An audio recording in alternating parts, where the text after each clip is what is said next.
ډونالډ ټرمپ د 1946 کال په جون میاشت کې د نیویارک په یوه شتمنه کورنۍ کې نړۍ ته سترګې وغړولې.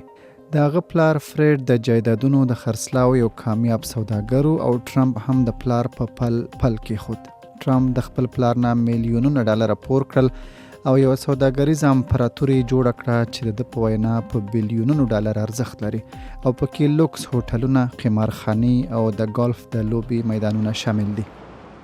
نوموړي په خپلو 2 کتابونو د معاملې کولو هنر او د بیا راتلو هنر کې د خپلې سوداګرۍ کړنلاره وړاندې کړې ده.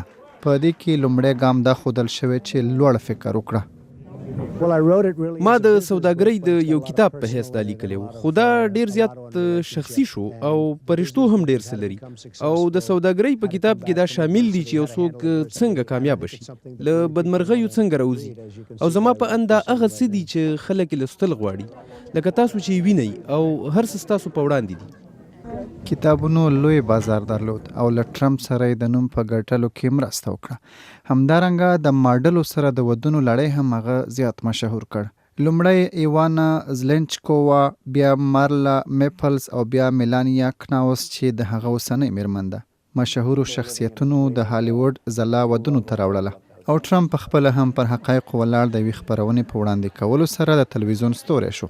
دا خپرونه اپارنټس نومېده چې پکې برخه اخیستونکو له هغه سره د کار د چانس د موندلو لپاره مقابلو کې برخه اخیسته. زه کومه مشخصه خوښه نه لرم، تاسو څه فکر کوئ؟ زه به یې درته ووایم ته هم یو زیرک کس یې، موږ دواړه زیرک یو. دا نو څه خراب سوال و. خو داسې هم نه ده چې هغه د ژوند په ټولو چارو کې بریالی وي. په 1990 کلونو کې په اټلانټیک سیټي او نیوجرسي کې د هغه 3 قمارخانې دیوالیا اعلان شوې او تر 2009 پورې د ټرمپ 3 نور تجارتونه د دیوالیا کېدو نه د ژغورنې لپاره ثبت شوي، خو هغه هر وخت پر پښو درېدو کامیابه شوی. او بیا په 2015 کال کې پر هغه ځای ټرمپ ټاور ولاړو چېرته چې ټرمپ خپله نهایي بریا پیل کړې وه. ټرمپ اعلان وکړ چې هغه د امریکا په صدارتي انتخاباتو کې ګډون کوي او د مکسیکو نه د غیر قانوني پناه غوښتونکو د مخنیوي په باره کې د خپل سخت نظر په وړاندې کولو سره یې د رسنیو پام ځان لوري ته واړولو. زما خبرې په یاد ولرئ، زه به د مکسیکو سره په خپل جنوبي سرحد یو لوی دیوال ودروم او مکسیکو به دې ته مجبوروم چې د دغه دیوال پیسې ورکړي. د ټرمپ بیانونو خلک غوسه کړل او د کمپاین پر مهال خلکو مظاهرې وکړې. هغه د مکسیکو د تیرې کوونکو او د مخدره موادو د قاچاقبرو خبره کوي او ژمنه کوي چې غیر قانوني پناه غوښتونکي به شړي او نوي کسان به راتلو ته نه پرېږدي.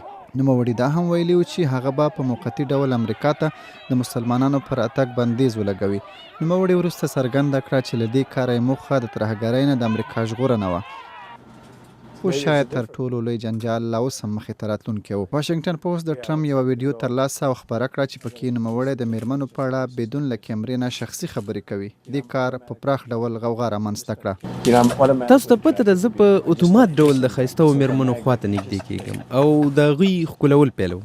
دا لکه یو مقناطیس چې وي، بس ښکلې کړه، زه خو هیڅ انتظار نه کوم. هغه لافه وکړه چې د میرمنو پر حساسو ځایونو یې لاس وهلی. په تلویزیونی مباحثه کې دا د دې سبب شو چې د ټرمپ مقبولیت راټیټ شي.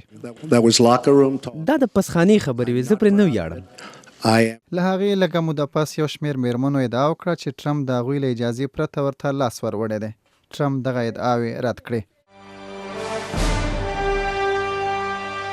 د خراب شهرت باوجود ټرمپ د انتخاباتو په ورځ نظر پوښتنې غلطې ثابتې کړې او بریا یې ترلاسه کړه.